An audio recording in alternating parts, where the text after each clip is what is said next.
ಮಾಜಿ ಸಚಿವ ವಿನಯ್ ಕುಲಕರ್ಣಿಗೆ ಬಿಡುಗಡೆ ಭಾಗ್ಯ 8 ತಿಂಗಳ ಬಳಿಕ ವಿನಯ್ ಕುಲಕರ್ಣಿಗೆ ಬಿಡುಗಡೆ ಭಾಗ್ಯ ಸಿಕ್ಕಿದೆ 2016ರಲ್ಲಿ ನಡೆದಿದ್ದಂತ ಯೋಗೇಶ್ ಗೌಡ ಕೊಲೆ ಸಂಬಂಧ ಜೈಲು ಸೇರಿದ್ರು ಪ್ರಕರಣ ಸಂಬಂಧ ಮಾಜಿ ಸಚಿವನಿಗೆ ಜಾಮೀನು ಹಿನ್ನೆಲೆ ಧಾರವಾಡದಲ್ಲಿ ವಿಜಯೋತ್ಸವ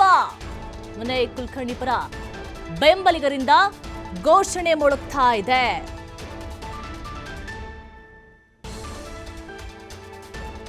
ಜಾಮೀನು ಸಿಕ್ಕಂತ ಹಿನ್ನೆಲೆ ಧಾರವಾಡದಲ್ಲಿ ವಿಜಯೋತ್ಸವವನ್ನ ಶುರು ಮಾಡಿರುವಂತದ್ದು ಅವರ ಪರ ಅಭ್ಯರ್ಥಿಗಳು ಯೋಗೇಶ್ ಗೌಡ ಕೊಲೆ ಪ್ರಕರಣ ಸಂಬಂಧ ಜೈಲು ಸೇರಿದ್ರು ಅದು 2016ರಲ್ಲಿ ನಡೆದಂತ ಘಟನೆ ಅದು 8 ತಿಂಗಳ ಬಳಿಕ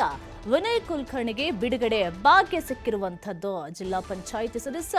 ಯೋಗೇಶ್ ಗೌಡರ್ ಕೊಲೆ ಪ್ರಕರಣದಲ್ಲಿ ಕೊನೆಗೂ ಕೂಡ ಶಾಸಕ ವಿನಯ್ ಕುಲಕರ್ಣಿ ಅವರಿಗೆ ಬಿಗ್ ರಿಲೀಫ್ ಸಿಕ್ಕಿರುವಂತದ್ದು ಪ್ರಕರಣದ ಪ್ರಮುಖ ಆರೋಪಿ ಆಗಿರುವಂತಹ ಶಾಸಕರಿಗೆ ಸುಪ್ರೀಂ ಕೋರ್ಟ್ನ ನ್ಯಾಯಮೂರ್ತಿ ಸಂಜಯ್ ಕರೋಲ್ ನೇತೃತ್ವದ ದ್ವಿಸದಸ್ಯ ಪೀಠ ಜಾಮೀನನ್ನ ಮಂಜೂರು ಮಾಡಿ ಆದೇಶವನ್ನ ಹೊರಡಿಸಿರುವಂತದ್ದು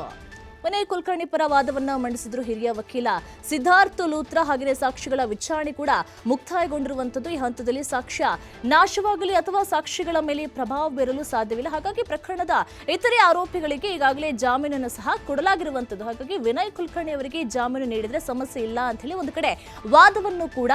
ಮಂಡಿಸಿದ್ರು ಅದು ವಿನಯ್ ಕುಲಕರ್ಣಿ ಅವರ ಪರ ವಾದವನ್ನು ಮಂಡಿಸಿದಂತ ಹಿರಿಯ ವಕೀಲರು ಇದಕ್ಕೆ ಪ್ರತಿಕ್ರಿಯೆಯನ್ನು ಕೊಟ್ಟಿದ್ರು ನ್ಯಾಯಮೂರ್ತಿ ಸಂಜಯ್ ಕರೋಲ್ ಅವರು ವಿನಯ್ ಕುಲಕರ್ಣಿ ಪ್ರಕರಣ ಪ್ರಮುಖ ಆರೋಪಿ ಅದ್ಯಾಗೂ ಸಾಕ್ಷಿಗಳ ವಿಚಾರಣೆ ಮುಕ್ತಾಯವಾಗಿರುವಂತಹ ಹಿನ್ನೆಲೆ ಜಾಮೀನು ನೀಡಬಹುದು ಅಂತ ಹೇಳಿ ಕೂಡ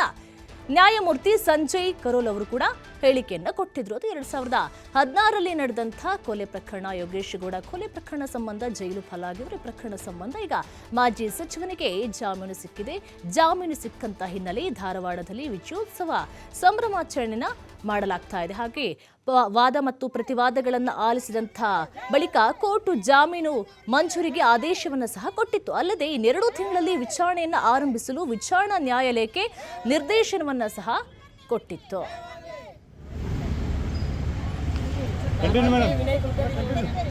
ಕುಲಕರ್ಣಿ ಅವರಿಗೆ